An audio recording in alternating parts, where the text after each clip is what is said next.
Welcome to CoreLogic's monthly housing market update.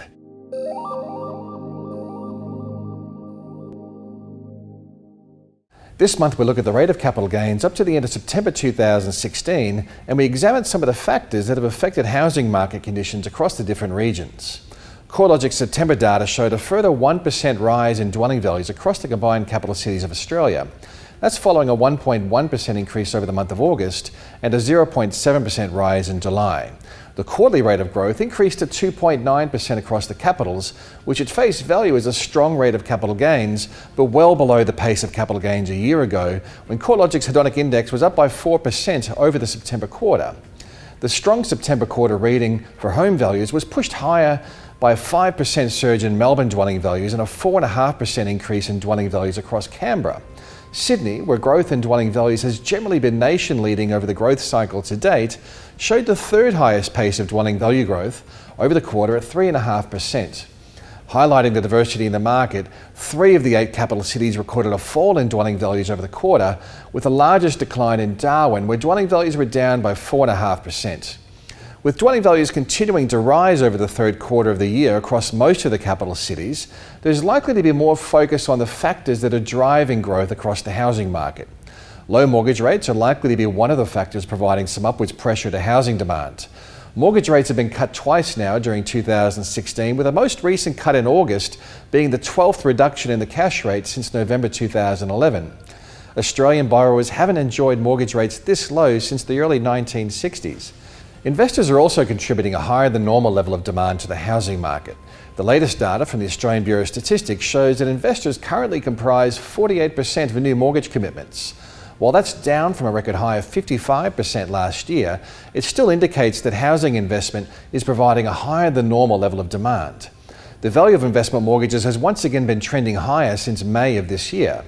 Low stock levels are likely to be another factor at play driving dwelling values higher in some cities.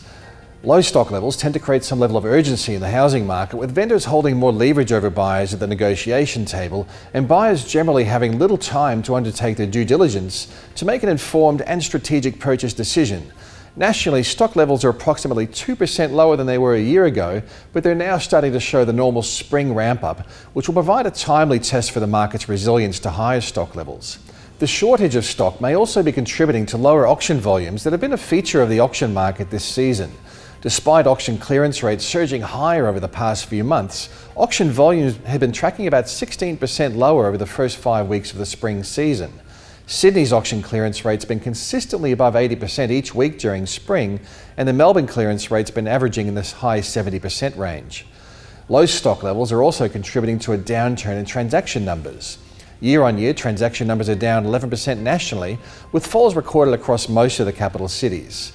While lower transaction numbers are likely to be related to a reduction in housing demand in markets like Perth and Darwin, where dwelling values are falling, in stronger markets like Sydney and Melbourne, where year-on-year sales are down by 18% and 20% respectively, lower turnover is likely to be more attributable to the low number of homes that are currently available for sale. Importantly, there's likely to be some level of upwards revision to transaction numbers as the record number of off-the-plan sales move through to settlement. Additionally, other factors such as affordability constraints, tighter lending policies, and high transactional costs are also contributing to less housing market turnover. In Sydney, the housing market is still showing the highest rate of annual growth across the capitals, with dwelling values 10.2% higher over the past 12 months. However, the quarterly trend has slipped back to third place after both Melbourne and Canberra reported a higher rate of capital gains over the September quarter. Listing numbers have recently started to trend substantially higher across Sydney, which is normal for this time of the year. However, with approximately 20,000 homes currently being advertised for sale, overall stock levels remain lower than they were a year ago, and newly advertised listings are tracking about 16% lower than the same time last year. With stock levels so low, Sydney is well and truly remaining a seller's market. Overall, the headline readings from the housing market remain strong. Dwelling values continue to rise across most capital cities. However, there remains a great deal of divergence between the regions and between the product types. Sydney and Melbourne continue to show a strong trend for capital gains, albeit at a slower pace than a year ago. Growth conditions appear to be accelerating in some of the smaller markets like Hobart, Canberra, and to a lesser extent in Adelaide. Brisbane may not be far behind the accelerating trend, with interstate migration into Queensland starting to pick up. but Perth and Darwin markets continue to retrace on the back of weak economic and demographic conditions. Policymakers and regulators will be monitoring the housing market closely. The most recent statements from the Reserve Bank seem to indicate a less comfortable view on the housing market than previous months, citing a recent strengthening in some markets along with rental conditions that are tracking at the slowest pace in several decades. A broad re-acceleration in housing market growth rates may make it more difficult for the Reserve Bank to lower interest rates further for concern of overstimulating housing markets. Despite the ongoing strength in the housing market, at least at a macro level, there are plenty of headwinds that are likely to limit the pace of capital gains even if interest rates do move lower. Banks have tightened their lending policies and generally require larger deposits. Supply levels are at record highs and they'll trend higher over the coming months as approvals move through to the construction phase. Rental yields are at record lows, which may start to act as a greater disincentive to investors, particularly in markets like Sydney and Melbourne, where the gross yield on a house is now below 3%.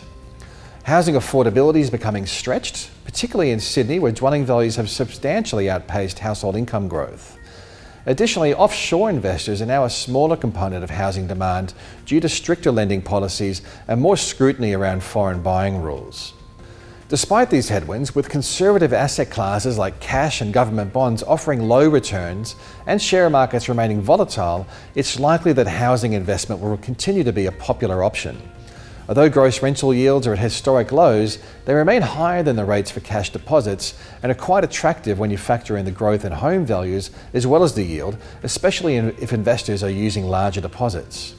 It certainly is interesting times across the housing market, and it's certain we'll continue to see a great deal of interest in the performance of the housing market across Australia. For more analysis and research about Australia's housing markets, make sure you visit our website at www.corelogic.com.au.